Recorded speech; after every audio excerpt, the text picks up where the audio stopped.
Sean Kingston's recent fall from grace has been nothing short of dramatic, and it's clear the prison system wasn't designed for someone like him. The rapper, known for his hit songs and flashy lifestyle, now appears visibly broken, caught up in the harsh reality of a federal wire fraud conviction, alongside his mother, Janice Turner. Caught in a high-stakes legal battle, Kingston faces up to 20 years behind bars for masterminding a $1 million luxury fraud scheme. This story, unfolding over months, reveals not just a crime, but the complex pressures that can push even successful artists toward desperate measures. On March 28, 2025, the Miami federal jury wasted little time. After just 3.5 hours of deliberation, they found Kingston and his mother guilty on all counts. The charges stemmed from a carefully orchestrated fraud operation in which the duo duped luxury vendors by sending counterfeit wire transfer receipts. Their targets included high-end goods such as a $160,000 bulletproof Cadillac Escalade, watches, and jewelry valued at $480,000, and even a massive 232-inch LED television, all acquired without paying a dime. The government accused them of running this scheme between April 2023 and March 2024, bilking vendors out of over $1 million in property. The courtroom moments following the verdict were heavy with emotion. Kingston reportedly broke down in tears, pleading with U.S. Marshals to protect his mother, while Turner was taken immediately into custody. In a poignant moment, Turner blew a kiss to her daughter, who whispered, "I love you," as the authorities led her away. Kingston was placed under house arrest, confined to his Southwest Ranches, Florida home with an ankle monitor. Evidence presented in court left little room for doubt. Text exchanges between Kingston and Turner exposed the inner workings of their scam. One particularly damning message had Kingston instructing his mother to fabricate a fake receipt, to which she replied by coordinating the deception. These messages served as the prosecution's smoking gun, clearly revealing their intent and coordination. But this isn't the first time Kingston's dealings have landed him in hot water. Growing up, he was no stranger to the consequences of a life entangled with scams. His mother had previously been incarcerated for identity theft, setting a troubling precedent that seemed to influence Kingston's own path. Over the years, Kingston's financial troubles snowballed, from repossessed luxury vehicles to lawsuits over unpaid jewelry bills, painting a picture of an artist caught in a vicious cycle of financial mismanagement and criminal behavior. His legal troubles date back years. In 2020, a warrant was issued for Kingston's arrest over grand theft tied to an unpaid jewelry bill, and in 2016, he faced a lawsuit for $225,000 over unpaid jewelry purchases. He also survived a kidnapping incident related to a high-value watch dispute. These patterns foreshadowed the massive fraud case that eventually landed him in federal court. The defense tried to frame Kingston as a reckless young man unable to manage his finances rather than a calculating criminal mastermind, portraying Turner as a protective mother caught up in family disputes. But the jury saw through this narrative, convicting them decisively. Industry insiders, like G-Unit's Tony Yayo, have speculated on what drives an artist with a legitimate income to take such risks. Many point to the relentless pressure to maintain a lavish lifestyle and the shrinking revenue streams in today's music industry. The temptation to supplement income through illicit means can sometimes overpower the potential consequences, especially when the spotlight dims. Sean Kingston's story is a stark reminder of how fame and fortune don't guarantee immunity from poor decisions or legal troubles. It reveals the darker side of the entertainment world where financial instability, family influence, and the pressure to keep up appearances can converge, leading even talented artists down destructive paths. As Kingston awaits sentencing in July 2025, the music industry watches closely, not just at the downfall of a star, but at the lessons his case imparts about accountability, consequence, and the importance of making choices that won't destroy a hard-earned legacy. The details behind Sean Kingston and Janice Turner's fraud scheme paint a particularly grim picture of deception and manipulation. Leveraging Kingston's celebrity clout, the duo managed to convince unsuspecting vendors to hand over luxury goods without receiving a cent in payment. Their trick? Sending counterfeit wire transfer receipts that made it appear as though payments had been made. Among the spoils were extravagant items, a bulletproof Cadillac Escalade valued at $160,000, watches and jewelry totaling $480,000, over $86,500 worth of high-end furniture, and even a jaw-dropping 232-inch LED TV. Yes, you read that right. A $100,000 TV that sparked plenty of disbelief. To many, the price tag alone is mind-boggling, highlighting the extent of Kingston's lavish lifestyle, which he evidently tried to sustain through fraudulent schemes. Whack 100, the rapper and podcaster, voiced his shock and disbelief at Kingston's downfall. Having known Kingston personally, Whack described him as a decent guy but couldn't reconcile that with the harsh 20-year sentence looming over both Kingston and his mother. He recalled rumors of Kingston borrowing jewelry for video shoots and then disappearing without returning the expensive pieces, a troubling practice that apparently predated the federal case. Further anecdotes emerged from industry insiders who had personal run-ins with Kingston that hinted at his propensity for shady dealings. One story from a cameraman friend told how Kingston invited him to Vegas for a few shows, only to swap the cameraman's iPad case during a quick gas station stop, an act of petty theft that set off alarm bells. Worse still, Kingston failed to provide the promised hotel accommodations or full payment, reinforcing a pattern of deception that extended beyond the courtroom. The investigation itself was no small feat, involving cooperation between the U.S. Secret Service, the Miami branch, and the Broward Sheriff's Office. Prosecutors Mark Anton and Trevor Jones brought a mountain of evidence to light, revealing the sophistication and intentional nature of the scam. Testimonies detailed how Kingston and Turner used elaborate scripts, falsely claiming connections to stars like Justin Bieber, and staging grand performances at rented mansions, all designed to build trust and trick vendors into handing over high-value merchandise. Janice Turner was identified as the mastermind, the operator, fixer, and accountant steering the fraudulent enterprise. Her prior convictions for identity theft and bank fraud came into sharp focus, influencing the judge's decision to detain her immediately post-verdict. The dynamic between Kingston and his mother added another layer of complexity. Kingston grew up immersed in an environment where scamming was normalized. In a 2010 Breakfast Club interview, Kingston openly discussed his mother's 5-year incarceration, which he claimed motivated him to pursue legitimate success. Ironically, his recent conviction starkly contradicts that earlier sentiment. Following the swift jury decision, just 3.5 hours of deliberation, Turner was taken into custody, while Kingston was placed under house arrest with an electronic monitor, backed by a $500,000 property bond and $200,000 cash. Their sentencing is slated for July 11, 2025, with each facing up to 2 decades in federal prison on wire fraud charges. Health concerns, including Kingston's heart condition and asthma, as well as Turner's criminal history, are expected to factor into the sentencing. Currently, Kingston remains confined at his home in Southwest Ranches, Florida, while Turner is likely held at the Federal Detention Center in Miami, near where their trial occurred. If incarcerated, they'll be assigned to federal prisons that suit their security classification and medical needs, with possible locations including facilities in Miami, Tallahassee, or Pensacola. Beyond the courtroom, the fallout has been severe. Kingston's once promising music career, already on shaky ground, now faces what many see as a near-certain demise. The label of convicted fraudster casts a long shadow, jeopardizing potential collaborations, brand deals, and fan support. Reactions. Online have been overwhelmingly critical. On forums like Reddit's r/music and r/hip-hop heads, fans and critics alike expressed disappointment. One user lamented how Kingston had ample legitimate opportunities, singing at countless events, for instance, but instead chose a path of greed and deceit.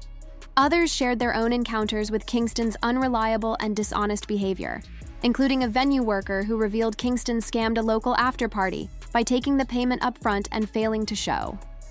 Sean Kingston's story is a cautionary tale about how fame and fortune don't shield one from the consequences of poor choices. It underscores the dangers of chasing a flashy lifestyle at any cost and serves as a reminder that trust and reputation, once broken, are difficult to restore.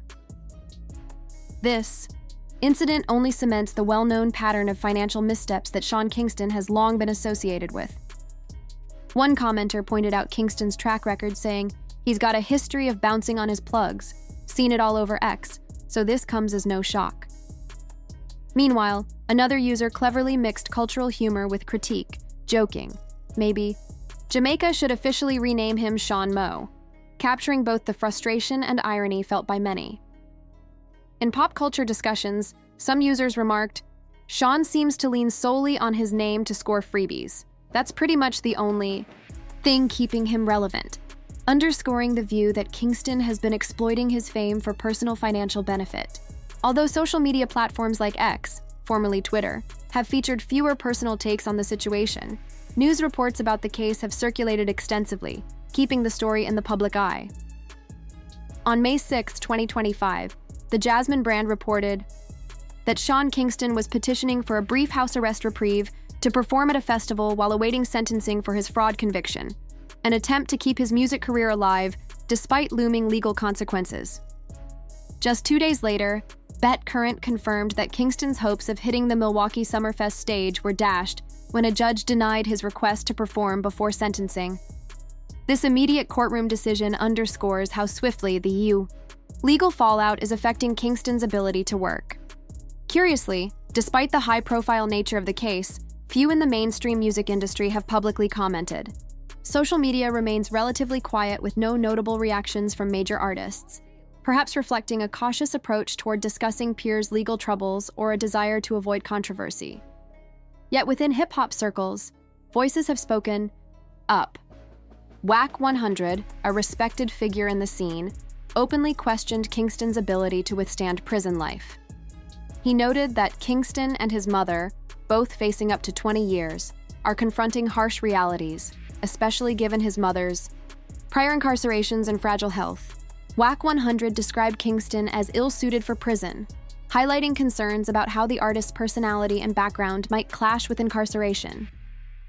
Similarly, 1090 Jake expressed bewilderment over Kingston's choice to commit fraud, despite his legitimate industry connections and earning potential, pointing out that working with big names like Justin Bieber should have been enough to sustain him without resorting to scams for luxury cars and extravagant items. Tony Yao from Goonit added another layer, reflecting on the intense pressure artists face to flex wealth and status, sometimes pushing them toward desperate or unethical means to keep up appearances. His commentary shines a light on a broader hip-hop culture where flaunting success is often critical to maintaining respect, which can dangerously drive artists to compromise their integrity when real income falters. Kingston's story isn't isolated. The hip-hop world has seen several artists ensnared in similar legal troubles tied to fraud and financial crimes, revealing a troubling pattern. Fontrell Antonio Baines, aka Nuke Bizzle, was convicted in 2020 for a massive unemployment benefits scam during the COVID-19 pandemic, using stolen identities to defraud the government of over $1.2 million. JT Jatavia Johnson from City Girls served nearly 2 years for credit card fraud starting in 2018, involving schemes akin to Kingston's financial deceit, though on a smaller scale.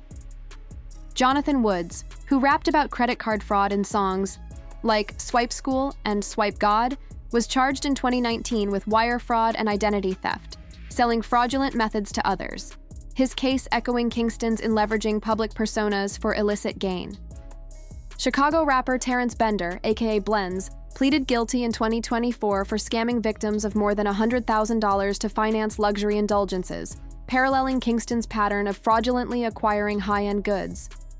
Even well-established artists with significant followings have not been immune to financial missteps that cross legal boundaries. Take, for example, G Herbo, a prominent figure in the hip-hop community, who in 2023 pleaded guilty to charges involving wire fraud conspiracy. His scheme targeted businesses, defrauding them out of more than $1 million through sophisticated methods that exploited vulnerabilities in payment systems. Ultimately, Herbo received probation and was ordered to repay over $280,000 in restitution and fines, marking a significant fall from grace. This case is particularly notable because it highlights how even artists with successful careers and respectable industry standing can succumb to pressures or temptations that push them toward illegal financial activities. Looking back even further, the pattern isn't new. Willie D, a founding member of the legendary Ghetto Boys, pled guilty in 2009 to wire fraud related to stolen credit cards. Though the technology and specific tactics may have evolved over the years, the core approach, using deception and fraudulent financial practices to maintain a lifestyle or business interests, remains strikingly similar. Willie D's case, coming from an earlier generation of hip-hop, demonstrates that the tension between image, income, and legality has long been an undercurrent in the industry.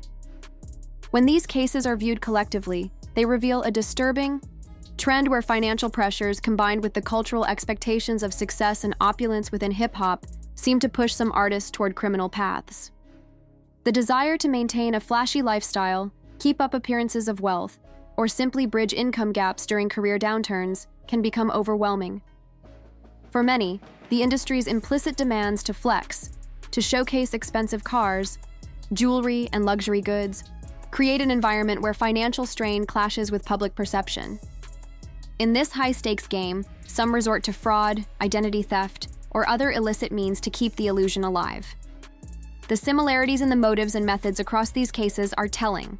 Whether it's credit card fraud, wire fraud conspiracies, or identity theft, these artists often leverage their public personas and industry connections to gain trust and access, which they then exploit for financial gain.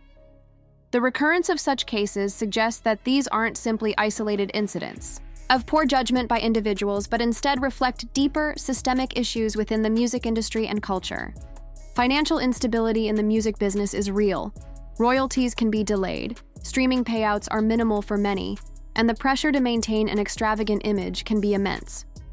For artists accustomed to sudden bursts of wealth, or for those trying to stay afloat amid shifting musical trends, the temptation to cut corners can become a dangerous lure.